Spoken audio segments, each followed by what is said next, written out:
Hello, everyone, and welcome back to another episode of the Mic'd Up Savages. I'm here today with Murph yet again, and we're talking about the series up in Fenway against the Red Sox.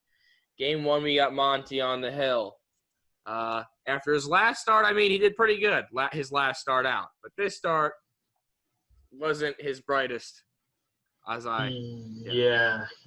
Again, Monty just cannot build on anything, dude. It's just like this wasn't a horrible start, but it's still not what you want to see, especially after seeing his previous start and how good he was there. Giving us 4 2/3, 7 Ks, but 4 runs, all earned, 5 hits, home run. It's not looking good. And if I'm gonna be honest, he probably pitched himself out of the playoff rotation right here. I don't see the Yankees trusting him in a game 3 or a game 4. So yeah, it sucks, especially for him because he's probably like. I was hoping to see him have a really good year, and thus far it's been kind of up and down for him. A lot of downs, though, I'd say. Positive, though, about the game. Bullpen pitched amazing, in my opinion. Yeah. Sessa, Otto, Braden, Green, Chapman, Loaiza, 2 innings, and he got the win. Pretty dominant performance against a team that you're supposed to be dominant against. Good, nice seeing Loaiza back and shoving. Giving us 2 solid innings. Really good stuff. The Sanchino, 3 RBIs on the night, hitting that clutch to tie up the game. To tie in the, what was it, 9th? And he rips one to left field. Is it high enough? Oh, it's high enough. See ya. A game-tying home run over the Green Monster. Yeah, ninth. Yeah. Top of the ninth. And then Judge got his first hit back. So that was nice to see. Yeah. Other than that, man, 6-5 win over Boston. Yeah, I'm pretty happy with this win. I think this is a big win. Probably the biggest win of the series because of just like them being able to continue the streak, being able to go on the road, beat Boston in Fenway, which Boston always plays as tough in Fenway, and then and just grinding out a game. Really, this is a game they were down early. Seemed like they were probably going to drop it, and then they battled back, and the boys stayed with it. So, yeah, I think a really solid win. Mm-hmm. Good team effort. I think everyone played well besides Monty, to be honest. But he did give us the 4 2/3. So I'm happy with that, to say the least. Yanks win 6-5, game 2. The trash can. Don't jinx it. Jay have 8 innings, 9 Ks, 4 hits, 0 runs, man. Is this going to become an occurrence, man? Or a real thing? He's been good. His last 6 starts, I think statistically he's the best starter. He's pitched to a 2.45, I think, or some ridiculous like that over his last 6. This is a guy who's really been able to turn the corner for the Yankees. Considering he started off with a 10 ERA, and he was like just bitching, complaining every 5 seconds. The Yankees aren't using me right. They're trying to cheat me out of money. And then ever since Cashman really got into him, he just turned it around. He flipped the switch. It's a completely different hat. And, I said Monty pitched himself out of the playoff conversation, like rotation. He just pitched himself probably into it. And he's probably going to be our 3 starter, if I would guess. There's no reason why they wouldn't, in my opinion, put him as the 3 just to let him rock.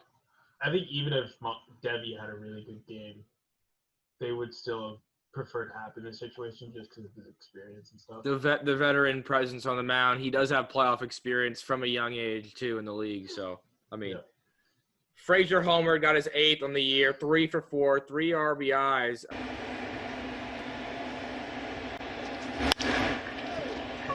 Frazier hits one deep to right field. Puelo back track. Wall. See ya. Great power the other way by Clint Frazier. And he hits a 2-run. The man just continues to impress. He's a beast. 3 for turning 4. Heads. They got DJ snagging another 2 hits. The hit machine gets to the point where, we have 2 MVP candidates. I'll say it again. We have Luke Voight, and you have DJ LeMahieu on your roster. It's nice to see as a Yankee fan finally have 2 guys again in the MVP conversation. Hopefully one of them wins it. No reason why not. Well, I can tell you why not. You can enlighten me on the reasons why not. Mr. Mike Trout, and that's all I gotta say. You know, it feels like it doesn't matter what anyone else does in the league. If that man is anywhere near his full potential, he's winning MVP. Mm-hmm. But I hope they at least end up in top 5 in voting. Just do us that favor. Need to get us some votes. Some votes. 8 runs, 11 hits. Yanks win 8-0. Nicknelson also did well out of the pen 1 inning. Again, he's could end up being a staple part of our pen. Who knows? I mean, he's not been horrible, but he's been good. Yeah, I like what I see out of Nelson for the most part. I think he has some high potential. I just think it's just putting it together. You know, again, the debut, his first outing ever. We were really high on him, thinking he could take Conley's spot, and then unfortunately he's just kind of hit a snag. He hasn't really been able to find a groove. I'm hoping he could turn the corner here pretty soon because we're gonna need him. We're gonna need him for playoffs, I think. Game 3, the young ace, Garcia, finally runs into a little bit of a roadblock. 3 innings, 6 earned, 6 runs allowed, 2 Ks, 2 homers. I mean, again, that halted our win streak at 10. We go 10-1 in 11 games. Fun fact there. But, I mean, every rookie has to hit a roadblock, and I think this is his first bad start, in my opinion. Yeah, I mean, again, you could probably argue Baltimore might have been a bad outing, but like we said, I think he pitched better there. Today he just didn't have it. I think the Red Sox really touching him up pretty hard. He just didn't have his stuff, and he was trying to battle through it, and Yankees were trying to let him battle through it, but you could tell, right, 3rd inning, it just wasn't happening. He just didn't have his stuff today. And it sucks, but hey, he'll continue to get better. This is a learning experience for him. Voight homers, 21st of the year, Major League leading yet again. That one's driven deep to left field. There it goes. Number 21 for Luke Voight. And it's 10-2 Boston. Absolute. He's just Luke Voight, man. I expect a home run at least every 2 games out of him now. Yeah, it feels that way, right? Such a beast. You got the Red Sox starter to start his career, Tanner Howick, 12 innings, 0 earned. That's including the Yankees game that he pitched. I mean, he's pretty impressive. I gotta say, what was it, 6 innings? No hits through 6. Like, that was pretty impressive performance to do against a hot Bombers. You know? Yeah, I mean, he came in and he shut us down, right? This is a tough game. I think, the bats just weren't there. Just overall, the team wasn't there. I think yesterday probably took the wind out of their sails. Tough stuff. And but bright news is clinched a playoff spot anyways. Padres, shout out to you guys, Slam Diego, beating the Mariners and clinching us a spot. Appreciate it. Big ups. Speaking of playoffs, Murph, who are some of the guys that you think will be brought on to the Yankees playoff roster? Of course, we know the obvious ones, but who do you think are some of the ones that have earned their spot on the playoffs? So just break it. Let's start with rotation. I think if I were to guess, our rotation going to the playoffs is going to be Cole, obviously, number 1, Tanaka 2, and I think Haps could be 3.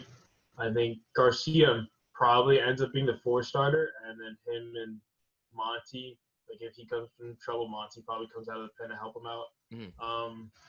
Or Monty helps Hap, whoever he has to get in for. But yeah, I mean, bullpen is pretty much set in stone. I think bubble guy might be King. Nelson might be a bubble guy. Who else? Loizaga definitely on the roster, correct? Loizaga, yeah, he's definitely on. He's been one of our reliable starters this year. Holder, really, he's had 2 rough outings, and that's actually problematic. Yeah, he's been one of our more dominant, reliable arms throughout the pen. So you hate to see it. Hopefully, his next relief appearance, he can come back to being Holder like he was previously. But it's a big question mark for him right now. In terms of fielders, I think it's pretty much set in stone with the exception of, unfortunately, I think Kratz is probably not going to make the cut. I'm assuming they're going to send him, they're going to designate him and then bring up Andujar. That's what I would hope for. And that's what I'm assuming they're going to do. I would like that bat for the playoffs. I'd like that bat for the playoffs, yeah. Talkman might be a bubble guy, but probably not. They probably want that outfield depth, and they probably want that other lefty bat. So, yeah, I think pretty much it's just Andujar coming up. Mm-hmm. That's probably it for the infielders. Everything else is pretty much, barring injury, everything else is pretty much in stone. So you see Monty as almost as a long relief, or whoever he'll be that guy that if a starter has a bad outing, he'll be the guy to come out to. Yeah, I'm assuming he's gonna get the king role, just the long relief, the almost like Sessa / King, right? Where he comes out of the pen and then he's just gonna give us 2 or 3 innings. You know, if let's say a Hap runs into trouble after 3, he's gonna have a short leash in the playoffs. So you're gonna bring in a guy like Monty to help get him through it, maybe Sessa, that type of stuff. Yeah, it makes sense to pair him up with Garcia more than anything. Just pair him up with the young gun. 3.5 back.